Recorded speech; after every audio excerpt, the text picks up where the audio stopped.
Bhagavate Vasudevaya. Reading from Srimad Bhagavatam, Canto 3, Chapter 16, text number 26. Shri Bhagavanu Vacha Etau Suretara Gatim Pratipadya Sadyaha Samramba Sambrita Samadhi Anubadha Yoga Bhuya Sakashama Upayasyata Asuyova Shapo Mayeva Nimitastadaveta Vipraha.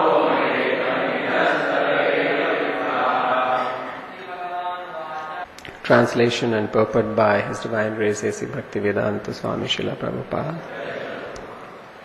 The Lord replied, O Brahmanas, know that the punishment you inflicted on them was originally ordained by me, and therefore they will fall to a birth in a demoniac family.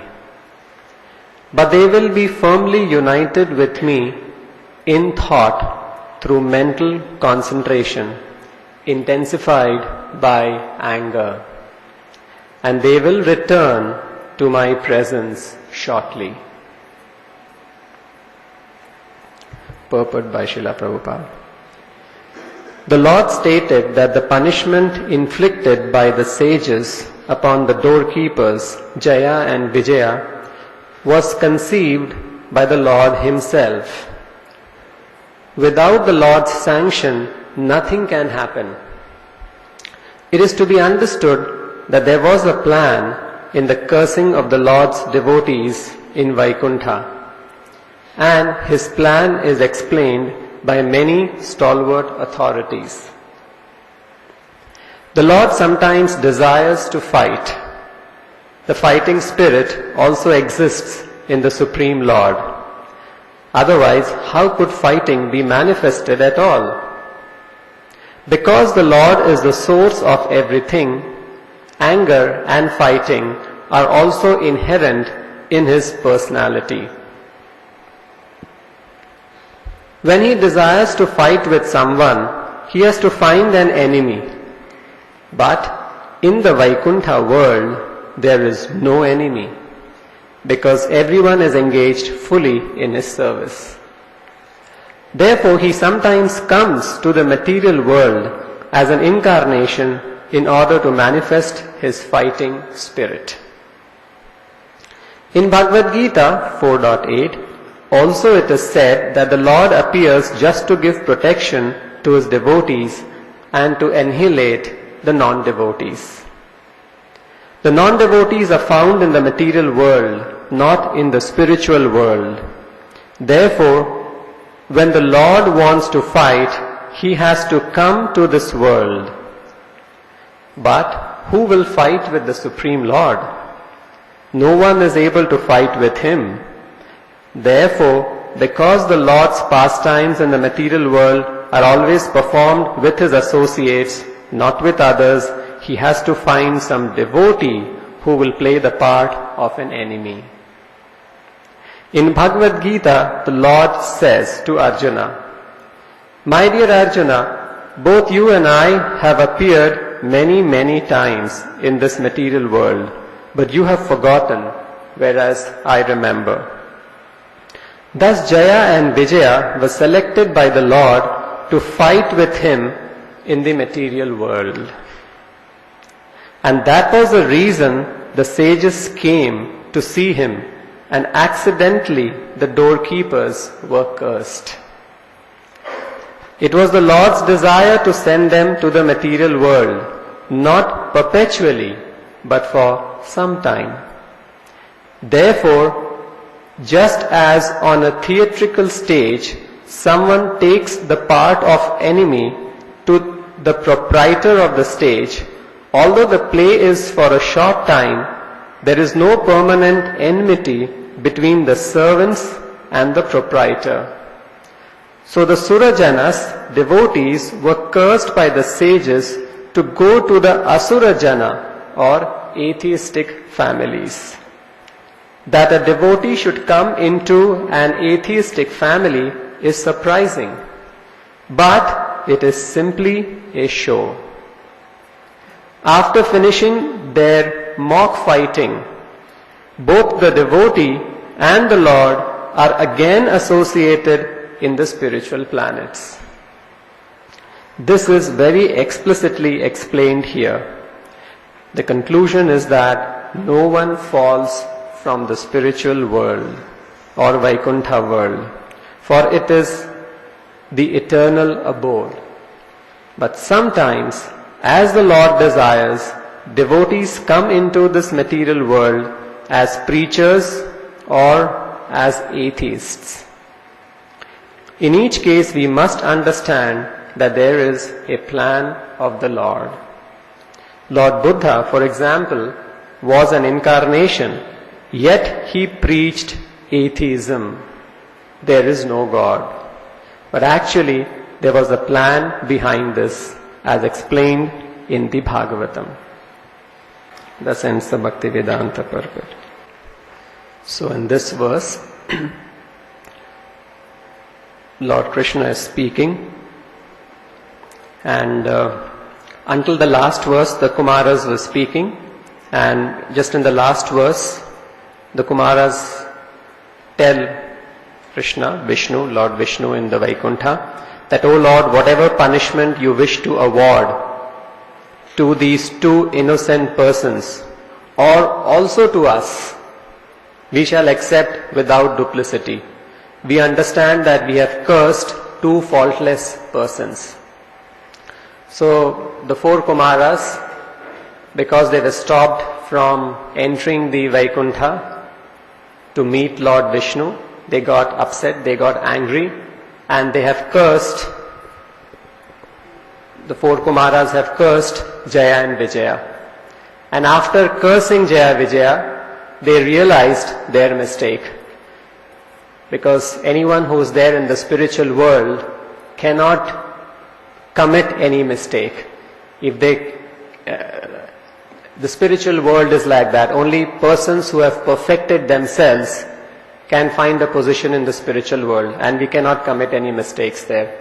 So the four Kumaras realize that they have faultlessly, without any fault on the part of Jaya and Vijaya, they have cursed them, and now they are repenting after having cursed them. And so they are requesting the Supreme Lord that because we have cursed them, now we are ready to accept any punishment that you give us, either to us or to them. Why to the four Kumaras? Why to Jaya and Vijaya? Because Jaya and Vijaya also should not have stopped the Brahmanas from entering, because the Brahmanas cannot be stopped entry. The same thing holds true for the Brahmanas also. Jaya and Vijaya, they did not realize that these four Kumaras were self-realized souls. They took them to be ordinary boys. So there was a mistake in that sense on the part of Jaya and Vijaya also. So the Kumaras are requesting that, my dear Lord, whatever fault we have done or they have done, we are ready to accept any punishment. And now the Lord is speaking. And what is the Lord saying? The Lord is saying that the punishment that you have given, the Lord is speaking to the four Kumaras, that the punishment you have given to Jaya and Vijaya was actually planned by me. It was actually ordained by me. You need not worry. And because of this punishment that you have given through me actually, they will fall into a birth in a demoniac family. And they will be firmly united with me through mental concentration intensified by anger, and they will return to my presence shortly. It is mentioned here, shortly. They shall return upayasyatah asu. Asu means shortly. They will fall down, as you have mentioned, to this material world, and they will return shortly. So now Prabhupada writes in the purport that the punishment inflicted by the sages was actually conceived by the Lord himself. Without the sanction of the Lord, nothing can happen. This whole pastime of cursing of Jaya and Vijaya by the 4 Kumaras was orchestrated by the Lord. It was planned by the Lord. And why did the Lord plan this? What was the reason for the Lord's planning? And it is explained by many great devotees why this entire incident was planned by the Supreme Lord. Because it is said that the Supreme Lord sometimes wants to fight. We all see that we have got this fighting spirit in all of us, right? And it is said that there is nothing that exists in the material world in us unless and until it exists in the spiritual world in the Lord also.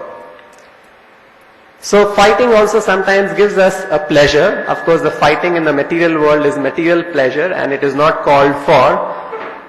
It's on the material platform. But that point, that fighting, it exists in the Lord also. But the Lord's fighting is not like that. The Lord's fighting is a mock fight, a pleasure fight. Just like sometimes we engage in a mock fight with our small children. He'll be just 2 years or 3 years old and then he will fight and then we'll also fight and then we'll see that somehow he wins or something like that. So we also have that pleasure. So it is that thing which the Lord had. So the Lord had a desire to fight in the spiritual world. Now how can the Lord fight in the spiritual world? Because in the spiritual world, they are all devotees. And it is very nicely explained here. The Lord sometimes desires to fight. The fighting spirit also exists in the Supreme Lord. Otherwise, how could fighting be manifested at all? So because the Lord is the source of everything, anger and fighting are inherent in His personality. It is there in the personality of the Lord. But in Vaikuntha world, there is no enemy. If he has to fight means, he has to fight with an enemy. That is real fighting. Real. Lord is now, he really wants to fight. So he wants to fight with an enemy. But in the Vaikuntha world, there are no enemies. So he planned this in such a, so the enemy is only in the material world. So the Lord has to come to the material world for fighting. This is the first point. He cannot fight in the spiritual world because they are all devotees. So if he has to come and fight in the material world, now the Lord is fighting, it is not it's any act of the Lord in the material world is a pastime, and the Lord performs his pastimes only with his devotees, with no one else. So now, whom will the Lord select in the material world? Which devotee will he select to engage in this fighting? He has to select a devotee, and it has to be a pure devotee, it has to be a very elevated devotee. So the Lord has planned to send his devotees from the spiritual world to the material world as enemies so that he can engage and fulfill his desire of fighting. So that is why the Lord planned to send Jaya and Vijaya. He got them cursed by the 4 Kumaras and they came down to this material world. So what was the curse that the 4 Kumaras had given? The curse was that they will actually fall into a demoniac family. So that was the whole plan of the Lord. And here it is mentioned that they will be firmly united with me through thoughts of mental concentration intensified by anger. If the Lord wants to have a good fight, so he must have, if you want to have a good fight, you must have a really good, powerful enemy. Right? You have come across many examples in the scriptures where the Kshatriya, the chivalrous spirit can fully be seen and experienced when the opposite party is really powerful. So it is said, so who did Jaya and Vijaya, they came down in which births? Who did they become? It is said that in the first, they fell down, and in their first birth, they took birth as the sons of Diti, as Hiranyakashipu and Hiranyaksha. And you know how powerful demons, we were studying that, in this chapter itself how the Lord killed in this boar incarnation Hiranyaksha. And then as the incarnation is in Narasimha, he killed Hiranyakashipu. And you know what a powerful fighter Hiranyakashipu was and Hiranyaksha was. So the Lord fulfilled his desire. So that was their first fall down. Hiranyakashipu and Hiranyaksha killed by Lord Varaha and Lord Narasimha. And then after that, Jaya and Vijaya took their second birth as Ravana and Kumbhakarna. And they were killed. They were delivered by Lord Ramachandra. And that was in the Treta Yuga, the second birth. And in the third birth, they took birth as Shishupala and Dantavakra. And they were killed by the Supreme Personality of Godhead, Krishna himself. And it is said here, it's very interesting, Asyato Ashu, that they should, the Lord told them, you have cursed them, but please ensure that they don't stay in the material world for a very long time. They very quickly come back to me, back to their original constitutional position in the Vaikuntha Loka as the doorkeepers. So please ensure that they come back quickly. And here also it is mentioned, they will return to my presence shortly. Asu means very soon. Asu we have heard many times, it represents very soon. Now imagine very soon.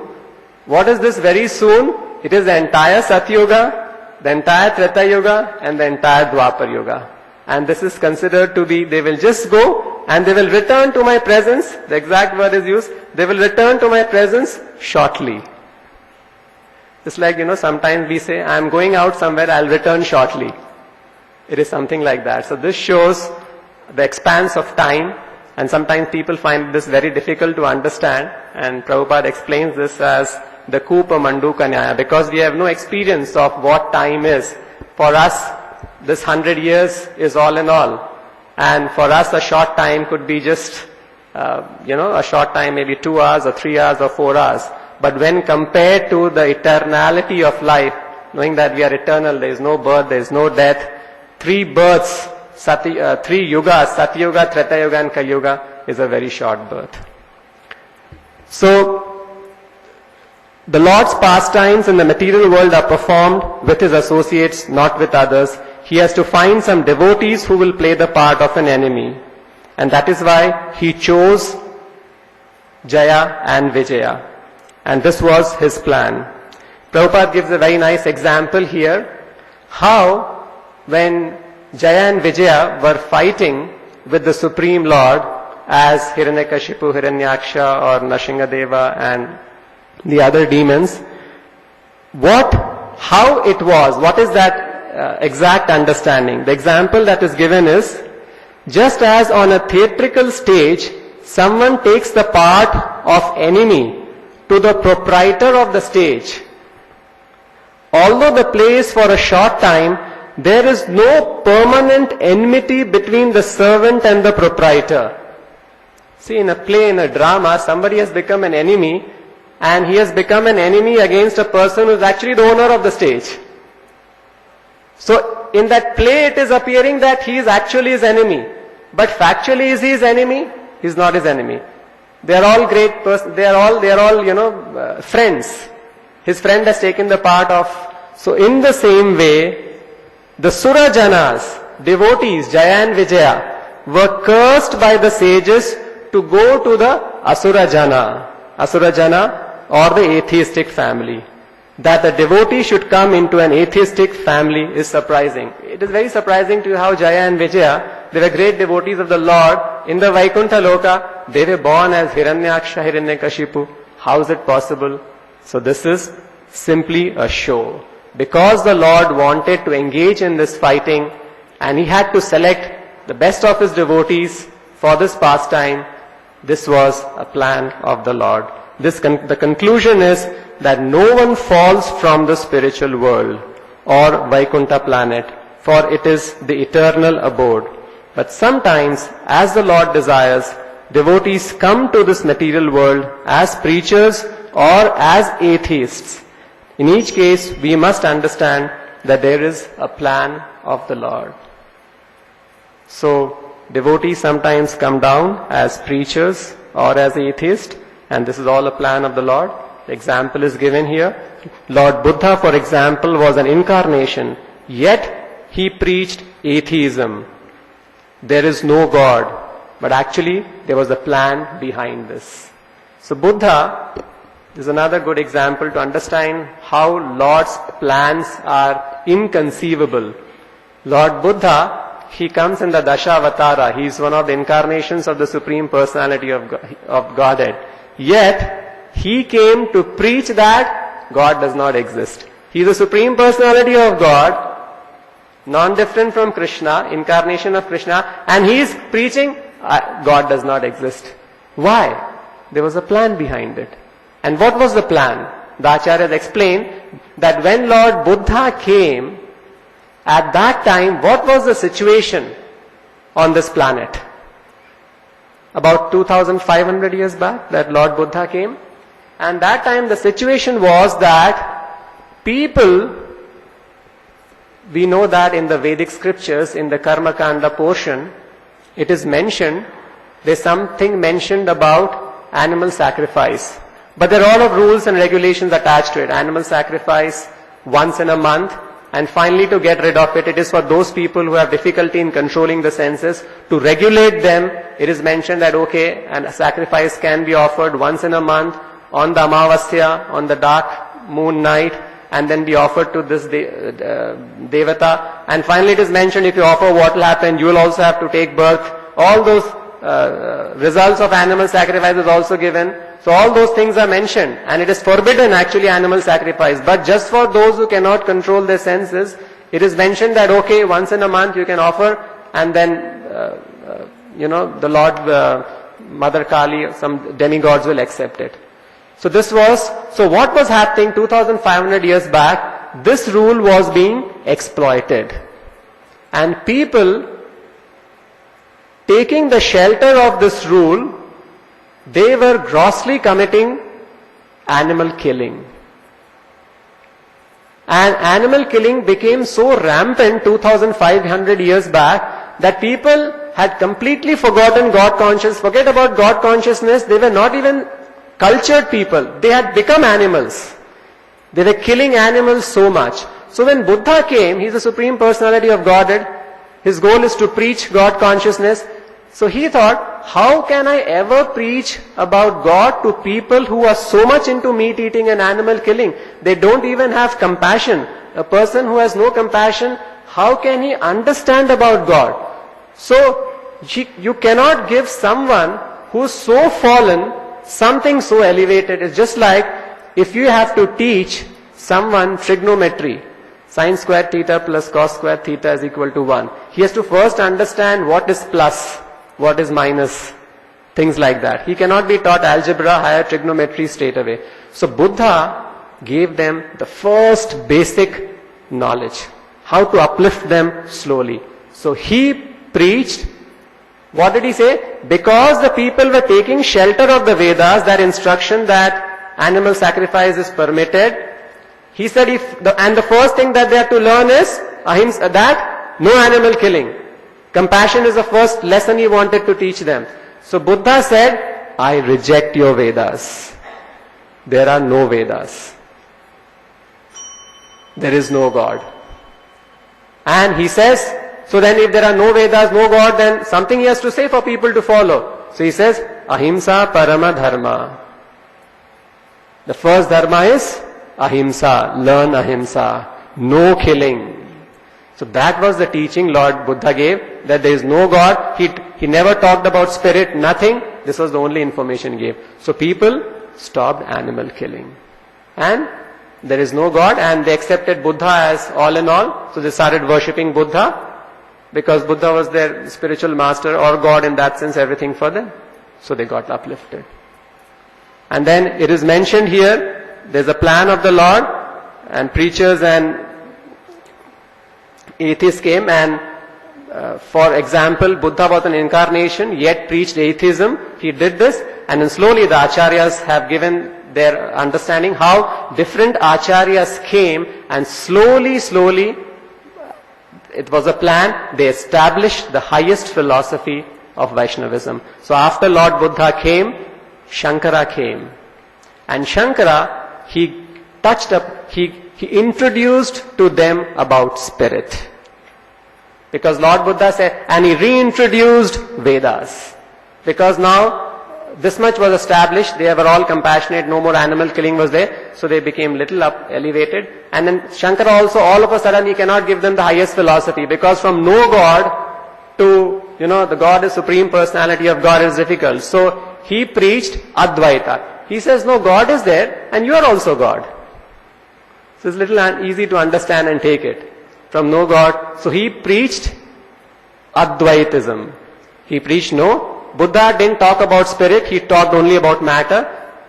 Shankara introduced spirit. He says, no, matter is also there, spirit is also there. You are also God, you can also become God by freeing yourself from this material engagement.